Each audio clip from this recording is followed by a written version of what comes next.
Topik anak ambil peperiksaan, ibu yang stres. Dan tanpa membuang masa lagi, elok kalau yang nak perkenalkan tetamu kita di studio. Pertama sekali kita bersama dengan Puan Syarira Sharif. Apa khabar? Sihat, Alhamdulillah. Ibu kepada 4 orang anak. Ya. Anak sulung bakal menduduki SPM tahun ni. Ya, calon SPM. Nervous. Nervous. Okey. Dan kita juga bersama dengan Profesor Madya Dr. Zuraidah Abdullah yang merupakan Profesor Madya di Jabatan Pengurusan, Perancangan dan Polisi Pendidikan Fakulti Pendidikan Universiti Malaya. Apa khabar, Prof? Baik, Alhamdulillah. Sebelum itu saya nak ucapkan terima kasih kepada wanita hari ini menjemput saya ke sini. Terima kasih kembali kerana sudi bersama kita dan penonton wanita hari ini. Tetapi tetamu kita bukan 2 orang sahaja. Sugi, siapa bersama dengan Sugi di sana? Ya, selamat tengah hari Doktor dan juga Puan Sherry. Bersama saya adalah Chef Siti Zawiyah Sabli yang akan menunjukkan kepada kita antara menu-menu sihat lah. Katanya ada wrap dan sebagainya yang ingin dikongsikan, Yana. Tapi Yana, sabar. Kita bagi suspense dulu apa antara resepinya. Kita terus bersama dengan Doktor dan juga Puan Sherry dahulu. Oh, tak sabar tu sebab saya kalau waktu zaman belajar dulu, kalau umi saya buat rap tu, paling seronok tu. Laju tu memang sedap tu. Okey, tapi hari ini kita nak bercakap dari sudut pandang yang besar sebenarnya. Anak-anak yang duduk exam tapi ibu yang stres lebih. Kenapa tak ada ayah ya dalam topik ni kan? Tetapi tak apa, mungkin Prof boleh mulakan mukadimahnya. Kenapa kalau anak-anak kita menduduki peperiksaan, kita sebagai ibu ni, kita yang merasa risau yang lebih. Kita yang rasa nervous yang lebih daripada anak. Kalau dari segi bab, katalah buku sejarah, bab 1 sampai bab 10, kita lebih tahu daripada anak kita. Mungkin Prof boleh berikan pandangan. Baiklah. Soalan yang sangat-sangat yang saya rasa ditunggu-tunggulah. Yang kalau kita lihat, saya sebagai bukan saja sebagai ahli akademik ya, tetapi saya melihat saya sebagai ibu. Kalau kita topik hari ini ya, bila kita kata anak yang ambil peperiksaan, ibu yang stres. Jadi saya nak ubah sedikitlah. Stres ni adalah sesuatu tingkah laku yang saya anggap negatif, dan perkara ini seharusnya kita tone down sikit.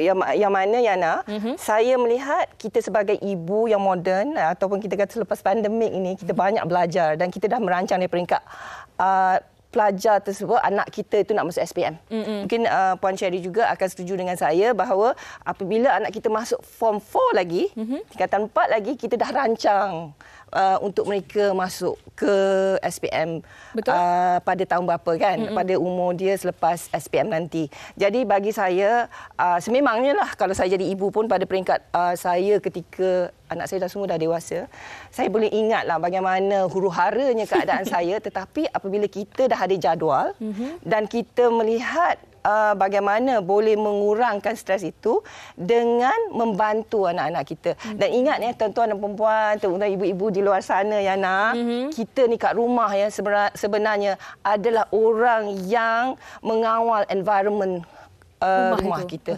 Kalau kita dalam keadaan yang stres, apa lagi dengan anak-anak kita? Lagi streslah dia. Sebenarnya dalam hal ini, kalau kita membicarakan tentang topik ini, kita ya sebenarnya oranglah, kita kata ibu yang menenangkan, yang kita tahu kebolehan dan kemampuan anak-anak kita. Kita bantu, kita sokong, kita beri apa sahaja yang boleh kita berikan sokongan kepada anak-anak kita untuk meneruskan perjuangan mereka. Kalau kita nak stres, kita stres senyap-senyap. Jangan sampai anak kita tahu yang kita stres mereka nak duduk peperiksaan. Okey, terima kasih Prof. Mungkin Puan Sherry boleh kongsikan juga kan. Kalau nak dibandingkan ibu-ibu zaman dahulu yang mana waktu tu ada UPSR, PMR waktu tu ataupun PT3. Tetapi sekarang ni di tahun 2023 UPSR dah tak ada. PT3 pun dah tak ada. Satu-satunya peperiksaan besar yang anak-anak kita akan duduki adalah SPM ataupun STPM ataupun STAM. Okey, mungkin Puan Sherry boleh kongsikan juga apa sebenarnya antara kerisauan ataupun ritual yang dilakukan oleh Puan Sherry untuk anak-anak, khususnya anak sulung yang nak duduk SPM ni. Ya, bercakap mengenai stres kan. Terus terang saya cakap, saya pun tak stres sebenarnya. Saya rasa yang stres adalah anak saya. Sebab saya rasa sebab anak saya, dia yang anak sulung saya yang menduduki SPM ni, dia pernah menduduki peperiksaan besar dulu. Ketika itu UPSR, which is 6 years ago, 6 tahun yang lepas. Mungkin memori dia terhadap peperiksaan yang besar tu dia dah tak tahu kan. Dan saya rasa saya boleh klasifikasikan lebih kepada risau, bukan stres. Saya risaukan bila dia belajar sendiri, bila dia menelaah pelajaran sendiri, adakah dia absorption dia terhadap apa yang dia belajar tu, adakah dia memahami. Sebab anak saya, untuk saya kongsi, anak saya yang menduduki SPM ni ialah separuh autism. Jadi dia mempunyai, sedari kecil dia lewat bertutur, dia ada masalah komunikasi, dia ada masalah sosial. Jadi saya harus sentiasa memerhatikan dia. Jadi kadang-kadang tu macam bila saya pergi masuk bilik dia pukul 12 dia dah tidur. Saya kata, Zat, 12 awal bangun kan. Ada 17 hari lagi, jom bangun kan. I terlalu letih, I penat kan. So sebab apa saya pun sentiasa lupa. Saya rasa itu selalu berlaku pada ibu-ibu lah. Kita selalu picture ourselves pada anak kita. Kita dulu, macam saya terus terang, waktu saya SPM, saya stay up sampai pukul 3-4 pagi. Okey, kita sip sikit. Kan? Kita 3-4 pagi kan. Sebab apa? Kita ada satu understanding yang macam, kalau aku tak stay up, aku tak ready SPM ni. You know, is the hours of consumption you di atas meja menelaah buku. Tetapi saya pun kena remind diri saya sendiri, sekarang adalah generasi yang berbeza. Mereka, anak-anak generasi baru ni, mereka ada alat bantuan belajar, dia ada quizzes, dia ada YouTube, dia ada banyak benda yang boleh source of reference yang dia boleh bantu dia belajar. Macam kita tidak ada. Kita tidak ada internet ketika itu. Kita hanya buku dan kita. Dan the rest tu is kita punya fokus dan kita punya understanding. Tetapi macam saya katakan, saya lebih ke arah risau. Tapi Sherry, Yana, kalau saya boleh tambah sedikit bila kita katakan tadi kita sebagai ibu, sebenarnya kita tidak stres, tapi kita sepatutnya menunjukkan diri kita hebat. Hebat kita itu kita jadi heroin kepada anak kita. Kita kena energetic, kita kena above average, luar biasa. Kita perlu tough. Kita setiap kata-kata yang saya kata hebat itu yang paling penting sebenarnya. Apa yang dinyatakan oleh Puan Sherry tadi, banyak kekangan yang dia hadapi, tetapi kehebatannya itu dari segi ritual tu nanti kita sambunglah. Betul. Sekejap lagi kita nak tanya antara ritual yang dilakukan yang sepatutnya mungkin ibu-ibu boleh jadikan sebagai orang kata inspirasi dan panduan kepada mereka juga yang tak pernah terfikir sebelum ni. Sepatutnya saya lakukan ini kalau anak saya nak menduduki peperiksaan.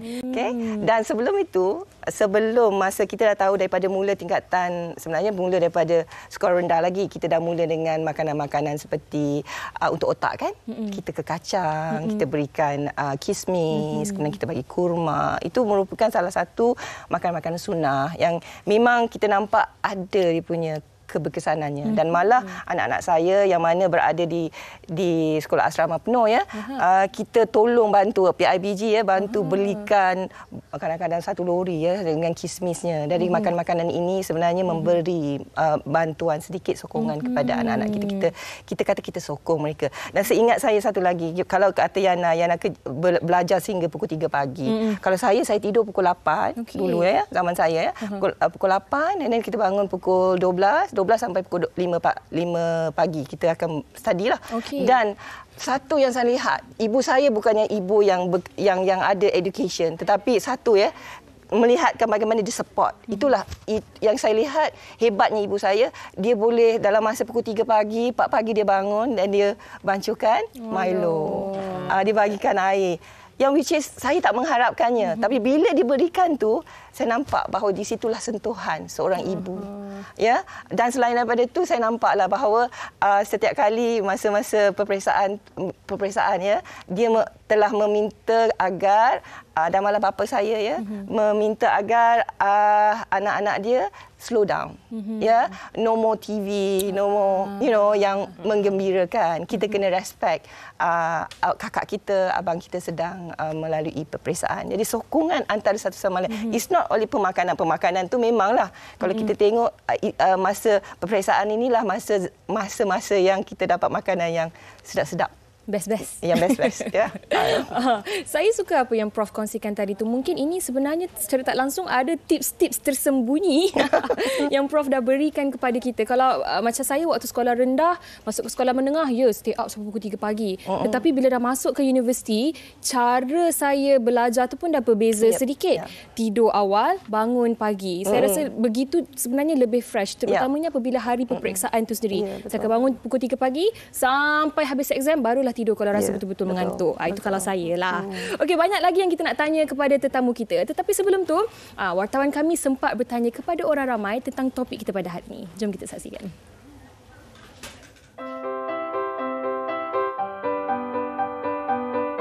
Saya setuju zaman sekarang kalau anak nak exam, ibu bapa paling stres. Macam seolah kita yang nak periksa. Sebab kalau kita tak tumpu dekat anak-anak, mereka lagi leka. Kalau kita tak pantau diorang lagi leka. Tahap apa benda yang diorang buat kat rumah.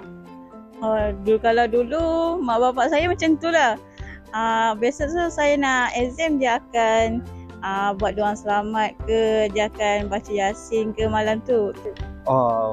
Bagi saya betul lah. Macam mak ayah ni, dia persiapan dia lagi stres sebenarnya daripada anak-anak sendiri. Macam anak-anak macam saya dulu pengalaman, kita tak adalah nak study mana, tapi preparation untuk mak ayah ni, solat hajat, macam hantar tuition, malam pun kena study. Macam paling lewat pukul 11 tu memang kena habis lah kan. Itu paling lewat lah biasanya.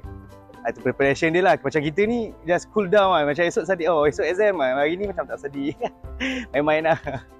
Memang betul mak ayah akan risau anak ni boleh jawab ke tidak. Lepas tu kan bila nampak kadang-kadang asyik layan game je dekat rumah, bila time dia study apa semua kan. Itu yang membuatkan mak ayah stres tau. Tapi sebenarnya kita sebagai parents wise saya rasa jangan terlebih-lebih sangat. Sebab kadang-kadang bila kita jadi macam tu, anak akan bertambah stres. Macam dia mungkin ada rasa stres tu tapi dia tak tunjuk. Tapi bila dia nampak mak ayah dia macam tu, dia akan jadi macam, sebenarnya kita ni boleh kan. Dan kita mak ayah kena percayalah anak-anak kita sebenarnya boleh buat. Saya suka apa yang Kak Haiza kongsikan tadi. Dia kata kadang-kadang bila ibu dan bapa ni terlalu stres, dan ini secara tak langsung memberikan stres pula kepada anak-anak. Dahlah stres nak jawab peperiksaan, stres lagi nak tunggu keputusan nak keluar. Ibu bapa pun streskan mereka juga kan. Tetapi macam tadi kan, saya kongsi tentang pengalaman saya sendiri. Daripada pagi pergi ke kelas sekolah kebangsaan, petang pergi ke sekolah agama, malam ada tuition pula. Kalau saya tengok balik waktu itu, saya okey, saya seronok untuk pergi ke kelas dan sebagainya. Tetapi semestinya setiap anak-anak itu mempunyai keupayaan yang berbeza. Macam mana sebenarnya Puan Sherry melihat situasi ini untuk memastikan walaupun jadual anak tu penuh, daripada sekolah agama ada tuition lagi dan sebagainya, tetapi tidak overwork mereka sehingga kan membuatkan mereka ni rasa stres dan langsung tak nak belajar dah. Macam mana? Apa yang dilakukan? Macam seperti anak saya memang bila pulang balik ke sekolah tu memang kita saya uruskan transport, dan bila every time dia pergi tuition, saya akan suruh dia jalan kaki. Saya cakap, Zat, jalan kaki pergi tuition, sebab saya nak dia regulate dengan nature. Dia kena ada environment yang berbeza, luar daripada rumah. So dia akan berjalan pergi ke tuition, sebab saya selalu beringatkan dia, Zat, it's okay. Setiap langkah you pergi menuntut ilmu tu semua, pasti ada imbuhan. Saya selalu cakap macam tu ke anak saya. It's okay, Allah nampak apa you buat. You berjalan di tengah panas. Kan? It's okay. Kan? So dia sentiasa macam, kadang-kadang dia offer, tak apa lama, I jalan. So saya rasa itu satu cara dia bersendirian, dan dia dengan muzik dan dia berjalan. Itulah masa dia untuk dia tenang. Sebab di rumah saya pun memang stres, sebab saya menjaga anak saya yang special, yang anak saya yang bongsu tu dia memang autism yang kategori yang berbeza. Jadi kadang-kadang tu saya tidak dapat lari daripada nak memanggil Zat untuk bantu. Zat boleh tak tengokkan adik jap nak masak, that kind of thing. So sekarang ni lah fasa yang paling letih lah bagi saya. Penat sedikit kerana saya terpaksa beri ruang kepada Zat untuk dia fokus untuk SPM, dan saya kena 100% jaga adik dia yang autism. Okey, baik. Dan sekarang ni, maaf ya Prof, saya tanya kepada Prof. Dan sekarang ni sedang menduduki peperiksaan kan? Ya, dia selesai oral semalam, hari ini cuti lah. Sampai Mac nanti, betul. Jadual peperiksaan tu kan. Nervous lah bila ingat balik kan. Berhari-hari kita tunggu untuk jawab peperiksaan tu. Baik, menarik juga apa yang Puan Sherry kongsikan tadi Prof. Sebab kita sebagai ibu ni, kita nak yang terbaik untuk anak-anak kita. Jadual yang kita susun daripada pagi, tengah hari, petang sehingga ke malam tu, kadang-kadang kita tengok wow penuh betul, tetapi keupayaan dan kemampuan mereka mungkin berbeza-beza. Mungkin ini Prof yang boleh kongsikan, kalau ada dalam kalangan ibu bapa di luar sana yang terlalu memikirkan untuk memenuhkan jadual anak-anak mereka sehingga membuatkan anak-anak ini letih, tidak ada time out, mereka sendiri dah burn out, tak larat dan sebagainya. Apa sebenarnya yang boleh dilakukan? Ada hari day off ke macam mana? Macam kita kalau kerja ada cuti kan? Adakah mereka pun perlu ada cuti dari pelajaran? Kalau bagi saya lah, sebagai seorang ibu, seorang bapa, dia perlu duduk bersama-sama dengan anak-anak dia, tengok jadual dia dan kita kena tahu. Kita pun kalau terlampau overwork kan, kita akan stres. Okay. So bagi saya sekarang ni ibu bapa telah nampak lebih terbuka dan mereka juga telah educated lah kan dalam hal ini. Peluang-peluang untuk memberikan sedikit masa kepada mereka. Yang itu yang saya cuba fikirkan pagi tadi. Kita tahu anak-anak kita ni dia seharusnya ada ruang dan ada privasinya. Okay. Tapi dalam masa kita bagi dia ruang dan privasi itulah kita akan adakan ada satu one line ataupun satu garis halus yang seharusnya kita ketuk sebagai pintu. Jadi bila kita ketuk, jangan ketuk selalu yang macam tadi kan. Kita tak boleh ketuk selalu. Kita ketuk dia menunjukkan kita ingin tahu. Kita ketuk dia, kita nak dengar apa perjalanan yang mereka lalui selama ini. Kerana kita nak tahu apa dan kita nak beri telinga. Kadang-kadang kita sebagai ibu ni bila dapat tahu je nak melenting kan. Beza anak saya sendiri cakap dengan saya, "Mama, bila mama jadi cikgu dulu, kenapa mama boleh ajar pelajar yang memang ada masalah, tapi bila bina buat salah satu je, you macam monster. Macam ni lah kan. Monster ayat diguna. Ya. Jadi kat situlah kita kata itu bezanya anak orang dengan anak kita. Kerana kita menganggap itu hak kita. Anak orang tu anak orang kan. Jadi kita rasa itu tanggungjawab kita. That's why bila saya jadi lecturer pun saya mengatakan bahawa kita mengajar anak dan kita nak bangunkan modal insan. Betul. So kalau anak kita tu definitely lah kita memang bukannya stres ya sebenarnya. Kita ada harapan, ada expectation. Betul. Tapi dalam masa expectation yang kita bagi yang tinggi tu, kita kena rational. Kena kenal siapa anak kita. Jadi bila kata Yana katakan, kita kena beri kepercayaan pada anak kita dan bagaimana dia definitely yang mana yang tak nak belajar tu pun bila dekat SPM dah gegar. So kita support dia. Kita beri dia beri, kata orang, potensi manusia ni, anak-anak kita ni walaupun di peringkat akhir pun kita berikan sokongan. Ya, jangan lupa berdoa. Betul. Jangan lupa solat hajat. Jangan lupa bertahajud. Dan untuk pengetahuan semua, amalan saya masa zaman anak-anak saya dulu, saya ambil cuti, pergi ke tepi sekolah dia tu, baca Yasin. Wow. Kerana kita mengharapkan dengan bacaan Yasin untuk anak saya tu, mereka lebih tenang. Bukan disebab stres ya. Ini kita kata dari segi kerohaniannya. Apa yang Prof kongsikan ni tadi kan, sebenarnya Prof dan Umi saya boleh gang. Sebab Umi saya pun macam tu. Dia rasa kalau dia tak baca Yasin, untuk setiap anak dia nak menduduki peperiksaan ni, dia rasa macam tak complete, tak sempurna amalan yang sepatutnya dilakukan. Okey, Sigi. Sebenarnya kita bukan stres, bukannya risau. Kita nak melihat bahawa ke mana arah anak-anak kita. Okay, anak kita ni nak ke mana. Dan kita rancang, kita bawa dia. Kan? Kalau saya tanya Yana pun, Sugi, selama ni pernah tak dia fikirkan bahawa ibu bapa you akan berada di sini. You akan bekerja di TV3. Tak mungkin kan? Jadi dalam hal ni sebenarnya yang paling penting bagi saya SPM itu menentukan kejayaan untuk anak itu untuk dia berada di dunia sebenar. Okey. Ya? Bagi saya lah itu yang penting dan oleh itu kita rancang. Tak perlu kita stres. Dalam hal ni perancangan yang kita beri mestilah ada A, ada B, ada C. Betul? Ya. Kenapa mesti ada satu saja? Jadi dan kita juga ada, bagi saya community main peranan penting. Kita bersama-sama yang lain. Ibu-ibu kan selain daripada kita neighborhood kan, kita kena bersama-sama bincang and sharing. Bila saya dah perkenalan ni, kita mungkin akan ada tips-tips yang boleh kita bantu antara satu sama lain. Itu yang saya rasa dalam hal ni untuk dunia sekarang, bagi saya kita tidak semestinya bila anak kita tak jadi doktor, dia tak berjaya. Hari ini tak semestinya mereka yang berada pada tempat yang tertentu yang kita inginkan itu, kita anggap itu satu kejayaan. Betul. Maksudnya sekarang ni semua kerjaya hari ini memberikan kesan yang impact yang positif kepada negara, kepada keluarga, malah diri dia sendiri.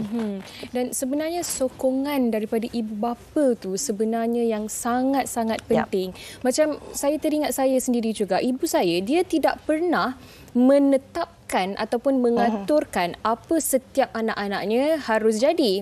Okey, abang saya yang sulung jadi doktor ke, abang saya nombor 2 jadi juruterbang ke, kakak saya jadi guru ke, saya yang sepatutnya jadi peguam tetapi jadi pengacara lah pula. Tidak pernah sekali pun dia menetapkan dan mengaturkan benda itu. Apa sahaja yang anaknya nak jadi, dia berikan sokongan sepenuhnya kepada kami. Dan mungkin ini juga yang kita perlu titik beratkan, Puan Sherry. Kalau kita bercakap tentang stres, risau, kemudian sokongan. Dia semua bermula dengan S. Tetapi saya kira yang hujung sekali itu sokongan. Itu sebenarnya yang paling penting. Kita perlu memahamkan anak kita yang sebenarnya ibu ni ada. Ibu buat begini-begini kerana ibu nak beri sokongan kepada kamu. Ibu nak kamu faham yang apa sahaja ibu lakukan adalah untuk kamu. Mungkin Puan Sherry boleh kongsikan. Ya, saya rasa sebenarnya support system tu harus bermula di rumah. Bukan saja keluarga ibu, bapa, adik-beradik, tetapi dan juga big family. Saya rasa big family. Macam seperti contoh, anak saya ni ada lagi 2 anak saudara saya, which is anak kakak saya dan anak adik saya juga akan menduduki SPM sekali dengan anak saya. Jadi bertigalah cucu mak saya ni yang akan menduduki SPM. Tetapi bagusnya keluarga saya ini kerana mereka tidak pernah membeza-bezakan, tidak pernah beri pressure pun. Itu adalah benda yang positif. Saya rasa mesti semua orang ada group family yang besar kan, dan mungkin akan sentiasa berbicara mengenai benda-benda ini semua yang akan in a way akan beri impact yang berbeza. Betul. A little bit pressure to the candidates anak-anak kita ni. So saya rasa bermain peranan lah keluarga besar dan juga rakan-rakan yang lain. Dan seharusnya kita kena check and balance anak kita. Kita kena counter check dia selalu. Macam saya selalu bila anak saya balik, Zat, okey Zat. Okey ma. Okey, alright. You okey. Saya selalu memberi kata-kata begitu. Macam, okey Zat, sikit lagi Zat, pecutan terakhir Zat, insya-Allah. Saya selalu tepuk-tepuk belakang dia kan bila dia baca buku. Jadi itulah yang saya buat. Dan saya rasa selain pada itu bapa pun memain peranan. Macam suami saya seorang yang cool. Dia bukan jenis yang it's not, kita faham kan. Seperti ramai kaum bapa-bapa di luar sana selalu cool je kan. Support daripada jauh. Tetapi father ni dia lain. Betul. Cara dia. Approach dia pun berbeza kan. So bila husband saya hantar anak saya sekolah, so bicaranya pun berbeza. So sometimes touching dengan dad tu lain dengan mom kan. Yang penting kita cuba untuk berkomunikasi dengan anak kita. Kita kena check selalu. Are you okay? Itu paling penting sebenarnya. Betul. Dan sedikit mungkin Prof boleh tambah sebelum kita bersama dengan Sugi untuk konklusi perbincangan kita pada hari ini kan Prof. Mungkin ada ibu bapa yang terlalu stres sehingga dia cuba untuk banding-bandingkan anak dia dengan anak orang lain. Sebagai contoh, kau tengok anak Pak Long kau tu, SPM dia 5A, PMR dia 8A. UPSR dia 5A, PMR dia 8A. Dia punya SPM pula straight A's. Kau tak nak ke jadi macam tu? Sebenarnya benda ni sihat ataupun tidak? Dan bagaimana sebenarnya kita nak memberi semangat dan motivasi kepada anak kita tanpa perlu membanding-bandingkan? Seringkasnya Prof, silakan. Ringkas ya. Susah nak cakap kerana perkara ni sebenarnya terkait dengan diri saya. Kerana masa ketika itu, ni tengah cakap, kena cakap cepat ya. Yang menunjukkan bahawa bila kita katakan ya, saya ada cousin saya ada 4 orang, 5 orang ambil SPM. Bila 5 orang ni nak tunjuk yang dia ni excellent. Dan menyebabkan ada di antara kita ni akan kata anak dia baik, anak dia bagus, anak ini. Sebenarnya ini pula pada peringkat saya. A itu belum tentu lagi menunjukkan you berjaya dalam kehidupan sebenar. Di luar sana. You dapat 13A, you dapat 21A. Sebenarnya bagaimana you sustain, bagaimana you boleh menghadap suasana sebenar bekerja dan bagaimana you boleh berkomunikasi dan memimpin diri sendiri bagi membangunkan diri kita untuk bekerja di luar sana. Bagi saya, bila you sebut A tadi, saya sakit telinga lah. Kerana saya memang kalau boleh, untuk A ni kita kena silent kan. Kerana A bukan bermaksud mereka ini tidak berpotensi.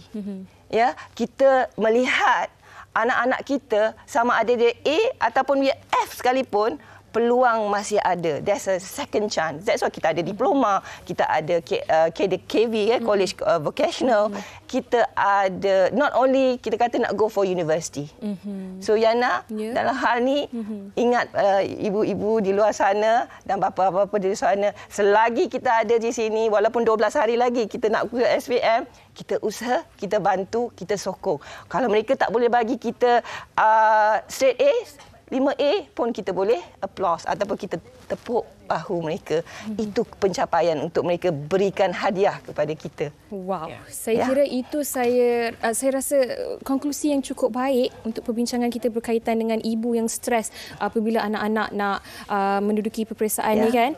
Okey, terima kasih kepada Puan Syarida dan juga kepada Prof Madya Dr. Zuraidah atas perkongsian pada hari ini.